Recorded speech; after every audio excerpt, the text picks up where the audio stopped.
We have three talks today, and we are happy to start with Zhen, who will tell us about Morse-Bott Floer Homology and rectangular pegs. Okay, thank you for the introduction, and it's a great pleasure to speak in the Symplectic Zoominar. Today, I'm going to talk about the recent progress of rectangular pegs problem, in particular involving symplectic techniques. So, let's start with a bit history of this problem. It was posed by Otto Toeplitz more than 100 years ago. He asked, does every drawing curve, which is a continuous simple closed curve in planes amid rectangular square pegs, aka inscribed square. So the first big progress on this is by Schneermann, who proved this problem for smooth curves. And this gets further generalized to rectangles, which means not just the pi over 2 aspect angles, which for any arbitrary aspect angles. His argument uses topologically the non-existence of embedding Klein-Bottom in R3. He shows the existence of a rectangular pegs without knowledge of the aspect angles. And the further breakthrough is by Joshua Green and Andrew Lobs in 2020s that shows for every smooth simple closed curve in planes, it emits rectangular pegs with arbitrary aspect angles. The proof it's particularly involve techniques from symplectic topologies that uses highly non-trivial results back then, but for the non-existence of embedded Lagrangian Klein-Bottles in R4, or the second paper is also in the same years uses the result by Viterbos and Potorovic on the minimum absolute number of embedded Lagrangian torics in R4 is 2. The argument performs a Lagrangian surgery. So to delve into this case, we start to talk about,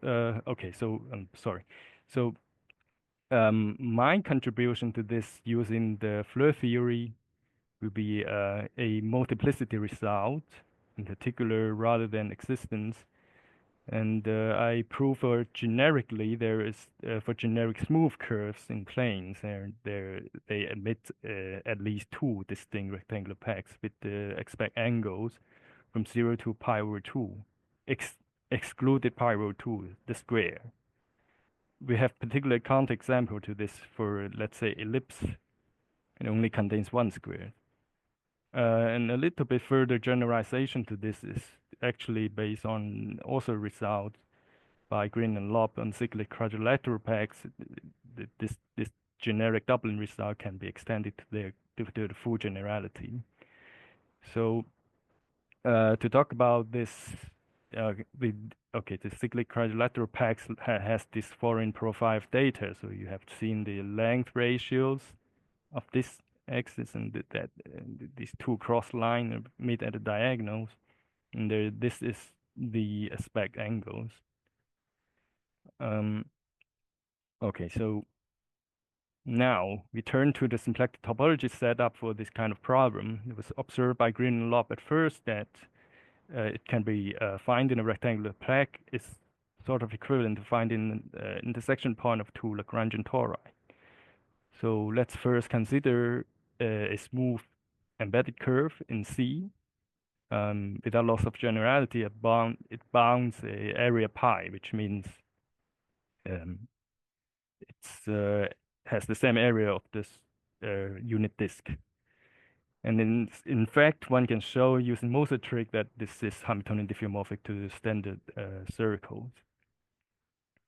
And the 2 Lagrangian tori is constructed as follows.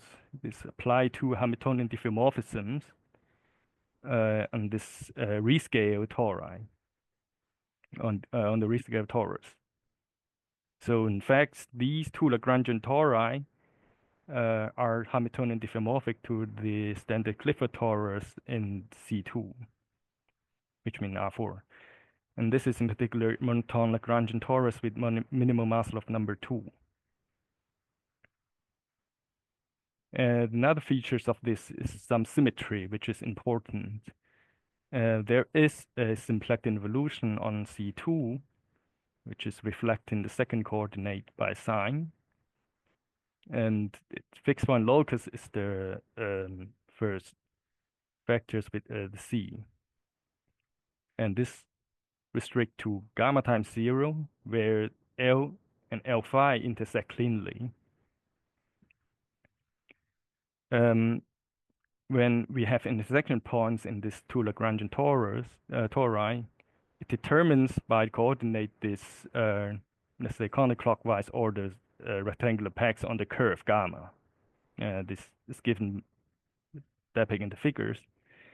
And the clean intersection part actually is important amounts for the degenerate pegs, which means the 4 points coincide. So to find an heterogeneous rectangular pegs, we want to find the intersection point outside of this clean intersection. And the roles of the symmetry the place here is it amounts for some redundancy for the intersection point, so there is the correspondence among them. So when it's a general rectangle, which means it's not a square, there's a the bijection of these two sets, and this row is the symplectic involutions. So when I find a point in this intersection point set, there will be another one, and they actually amount to the same rectangular pegs on the curve. The particular case which we would not, which to be excluded is the square. It has a little bit more redundant symmetry, and this iota, they form a C4, the cyclic group. The row acts on the rectangular pegs in the following way. So it swap these to A and C, and swap D and B, and they actually reordered. So this is a reparametrization of the rectangular pegs on the curve. The iota acting on the square somehow similar in the following way, multiplied by I, so it's sort of rotating clockwise and counterclockwise. So these are the redundant symmetry on squares. The importance of rho, so iota is not a symmetry on the tori, but only the symmetry on the intersection point set. So, right, so let's move on.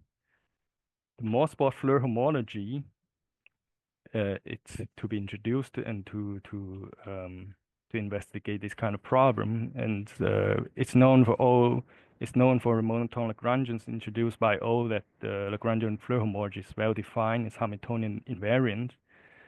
And when we move to clean intersection setup, it's contributed by multiple peoples. In particular, Björn Kone has a different name for this as Lagrangian quantum homology or Per homology. We are adopting the cascade models proposed by Fukao Ota Ono and also Fraunfelder. So the Morse-Bott Floer homology for monotone Lagrangian tori are Floer complex constitute of the following. It constitutes on choosing Morse function on the Morse-Bott components and counting the cascade trajectories. And this is schematic pictures for this. The black dot indicates the Morse critical points, and the blue lines means the Morse gradient flow lines and the Morse and the corresponding Morse-Bott components. And the red lines is the J-holomorphic strips connecting these critical points. So it's well known, Lagrangian Floer homology, it's a categorification of the intersection number of the Lagrangian submanifolds. And here with Fraunfelder, we have a little bit slight in refinement for the clean intersection. So we have obtained topologically a formula, a convenient formula for computing this in algebraic intersection numbers. The sign means the orientation signs. This is the Euler characteristics of the Morse-Bott submanifolds. And when this is when the Lagrangian monoton where this Floer homology is well defined, capital lambda is a non-recurrent coefficient. We actually have this formula, and hence the categorification. So now I want to sketch proof for the existence, which is a Floer theoretical proof, independent from the Green lob. So we first assume there is no such intersection point away from the clean intersections. Then in this case, these L and L phi, they are the clean intersection Lagrangian tori along this gamma times 0. So the Floer homology is well defined for this case. We have Novikov-Karanin copies of these circles, and we choose on each circles the duplicate copies of perfect Morse functions on the circles. And it's well known this Clifford torus is Hamiltonian displaceable, so we have the dimension of the Floer homology. But on the other hand, we notice the rows of this symplectic involution row. So we choose a row invariant compatible J holomorphic compatible almost complex structures, and we want to compute the complex explicitly, and we actually compute this explicitly to be non-vanishing, and this will lead to contradictions, and hence force the existence of the rectangular pack. The computation follows from following argument. So the crucial thing is about the equivariant transversality. It was noticed by Kovanov-Seidos before that for symplectic involution, you might have a chance to have some J holomorphic strip lies in this fixed point locus. And this is actually the only obstruction for the moduli space of the J holomorphic curve to be transversely cut out. But now here, observe here, actually the only one that lies in the fixed point locus is the one filling this gammas times 0 in the first vector plane. And this is actually the diagonal of the torus homologically, and hence has Maslov index 4. And thus this obstruction lies in the high dimension stratum of the moduli space, and the low dimension stratum does not contain such. And hence, by the equivariant transversality of Seidos, they are transversely cut out. Thus, the Floer homology is well defined. And another observation is when the J holomorphic strip is not lying in the fixed point locus, it comes into pair and then hence cancel in the F2 coefficients. And then we obtain this Floer homology with this choice of this data is actually isomorphic to the homology of circles as a Z-mod 2 graded module. And this leads to contradiction and forced existence. The Floer complex looks like this, and the blue circles have two gradient flow lines. These two canceling red lines are the J holomorphic strips, and this is computing the circle homology. Then one step further is there is a proposition on the geometric transversality says there is a generic class of smooth curves such that the L and L phi intersect transversely away from the clean part. then now if we only assume there exists one involutive pair of intersection points, which amounts for the same rectangular packs, then we compute the Euler characteristic of the Floer complex, which then turns out to be 2 and minus 2, depending on the gradient. And this contradicts to the vanishing of Floer homology due to the displacement. So there must be another distinct pairs amounts to a different rectangular packs. Yeah, these are the generators of the Floer complex in terms of numerical coefficients. You can see how the cancels. Well, in particular, we have remark is intersection point has the same mass of index as the one with the involutions, and this can be also proved topologically using the convenient formula for the intersection numbers, and there's and this actually can be applied to generalize to prove the generic doubling result for the cyclic quadrilateral packs, where also sort of two Lagrangian tori is considered, but they are not monotone anymore. So Green and Lopp then uses Lagrangian surgery along the clean intersection to obtain embedded Lagrangian tori, and uses Potoro-Rich and Viterbo's result on the minimal muscle number 2 for embedded Lagrangian tori. And based on this, we can also use intersection numbers to compute and prove there must be also 2 for the cyclic quadrilaterals except squares. So the final words is the C0 progress, and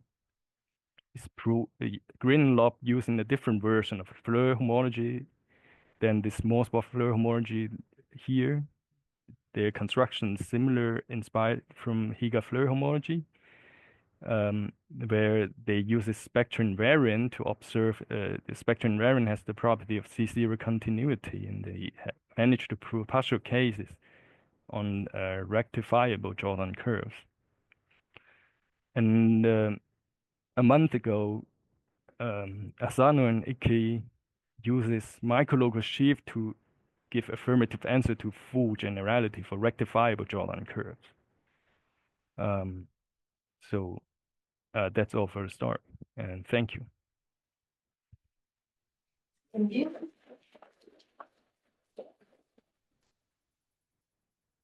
Any questions?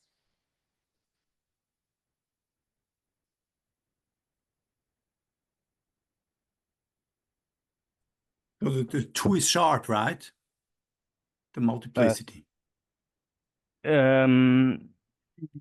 Yes, I think it's sharp because ellipse is exactly one. Exactly. Right. Yeah. Yeah. Okay.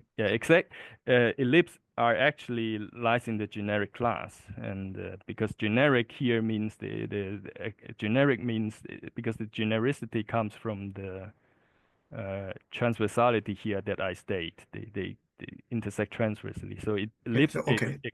Yeah. So ellipse are the case, Okay. and they have only 2. And can you describe explicitly the generic class, or just? No, I don't quite. Okay. I mean, because this is somehow proof, just somehow similar argument to Hirsch argument, or so to speak. You prove there is a residual set of this such that they are intersecting transversely. So I don't explicitly have a way to describe this. It's more or less an abstract description, but we know we have explicit examples in mind, just like ellipse. You probably then can perturb the curves based on the ellipse. And yeah, okay, that's much I can say about this. Okay, thanks.